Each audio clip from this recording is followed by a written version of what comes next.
ಪ್ರಧಾನಮಂತ್ರಿಗಳಾಗಿ ಅವರ ಕೊನೆಯ ಮುಗಿಸಿರುವ ಸಂದರ್ಭದಲ್ಲಿ ಸಹ ನಾವು ನೋಡಿದ್ವಿ. ಅಟಲ್ಜಿಯವರು ಪ್ರಧಾನಮಂತ್ರಿ ಆಗಿದ್ದಾಗ ರಸ್ತೆಗಳು ಅಭಿವೃದ್ಧಿ ಮಾಡಿ ಅಪಘಾತಗಳಾಗ್ತದೆ. ಛತ್ತೀಸ್ಗಢ ರಸ್ತೆ ಇವತ್ತೇನಾದರೂ ಆಗಿದೆ ಅಂದರೆ ಅಟಲ್ಜಿಯವ್ರ ಕಾರಣ ಅವರೇ ಸಿಟ್ಕೊಳ್ಳಿಲ್ಲ. ಛತ್ತೀಸ್ಗಢ ರಸ್ತೆ ಅಂತ ಹೇಳ್ತೀವಿ, ಕನ್ಯಾಕುಮಾರಿಯಿಂದ ಕಾಶ್ಮೀರ. ಅದನ್ನು UPA ಸರ್ಕಾರ ಬಂದು ಈ ಮನಮೋಹನ್ ಸಿಂಗ್ ಸರ್ಕಾರ ಸೋನಿಯಾ ಗಾಂಧಿ ಅವರ ನಿರ್ದೇಶನದ ಬದಲಾವಣೆ ಮಾಡಿದೆ. ಈ ರೀತಿ ಕಾಂಗ್ರೆಸ್ ಕೈಮಟ್ಟ ರಾಜಕಾರಣ ಮಾಡ್ತಾರೆ. ಇಂದಿರಾ ಗಾಂಧಿ ಹೆಸರು, ನೆಹರು ಹೆಸರು, ರಾಜೀವ್ ಗಾಂಧಿ ಹೆಸರು, ಇಡೀ ವಂಶ ಪಾರಂಪರ್ಯ ಆಡಳಿತ ಮಾಡ್ತಾರೆ. ವಾಜಪೇಯಿ ಅವರು ವಂಶ ಪಾರಂಪರ್ಯ ಆಡಳಿತ ವಿರೋಧ ಮಾಡಿದ್ರು. ಅವ್ರು ಎಲ್ಲೂ ಅವ್ರ ಹೆಸರುಗಳಿಲ್ಲ.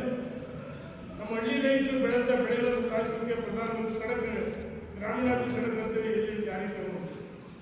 ಸರ್ವ ಶಿಕ್ಷಣ ಅಭಿಯಾನ ಶಾಲೆಗಳ ಅಭಿವೃದ್ಧಿ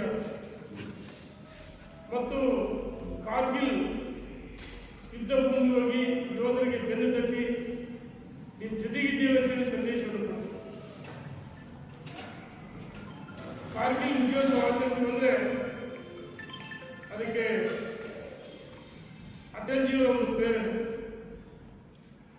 ಮತ್ತು ಡೆಲ್ಲಿಯಿಂದ ಲಾಹೋರ್ ಬಸ್ ಪ್ರಯಾಣ ಮಾಡಿ ಅಂದರೆ ವಿದೇಶಗಳ ಸಂಬಂಧ ಚೆನ್ನಾಗಿರ್ಬೇಕಂತ. ಆದರೆ ಭಾರತದ ಕಟ್ಟೆ ಬಂದರೆ ಪಾಕಿಸ್ತಾನಕ್ಕೆ ಯಾವ ರೀತಿ ಹೆಚ್ಚಿಗೆ ಕೊಟ್ಟು ಅವ್ರನ್ನ ಯುದ್ಧದಲ್ಲಿ ನಮ್ಮ ಯೋಧರಿಗೆ ಆತ್ಮವಿಶ್ವಾಸ ಮೂಡಿಸಿ ಯುದ್ಧ ಭೂಮಿಗೆ ಹೋದಂಥ ಒಬ್ಬ ಮಹಾನಾಯಕ. ಅವರ 101ನೇ ವರ್ಷದ ಜನ್ಮದಿನಾಚರಣೆಯನ್ನು ದೇಶದ ಉದ್ದಗಲಕ್ಕೆ ಆಚರಣೆ ಮಾಡ್ತೀವಿ. ನಮ್ಮ ಭಾರತ ಸರ್ಕಾರ ಹಿಂದೆ ಏನು ನರೇಂದ್ರ ಮೋದಿಜಿ ಅಟಲ್ಜಿಯವರ ಒಂದು ಆದರ್ಶಗಳನ್ನು ಅಳವಡಿಸಿಕೊಂಡು 3ನೇ ಬಾರಿ ಪ್ರಧಾನಮಂತ್ರಿಯಾಗಿ ಕೆಲಸ ಮಾಡ್ತಿದ್ದಾರೆ.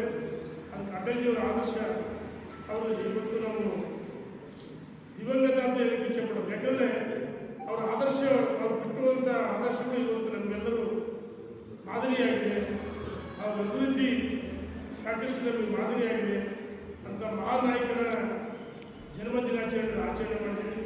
ಈ ಸಂದರ್ಭದಲ್ಲಿ ಆಚರಣೆ ಮಾಡಿ 4 ಮಾತುಗಳನ್ನು ಹಂಚಿಕೊಳ್ಳಲು ಅವಕಾಶ ಮಾಡಿಕೊಟ್ಟಾರೆ ಮಂಡಲ ಅಧ್ಯಕ್ಷರು, ಉಪಸ್ಥಿತರು, ಎಲ್ಲ ಗಣ್ಯಮಾನ್ಯರಿಗೂ, ಮಾತೆಯರಿಗೂ, ಸಹೋದರಿಗೂ, ಎಲ್ಲ ಮುಖಂಡರಿಗೂ, ಕಾರ್ಯಕರ್ತ ಬಂಧುಗಳಿಗೂ ಹಾಗೂ ಮಾಧ್ಯಮ ಸ್ನೇಹಿತರಿಗೆ ವಂದಿಸಿ ನನ್ನ ಮಾತು ಮುಗಿಸ್ತೀನಿ. ಧನ್ಯವಾದಗಳು.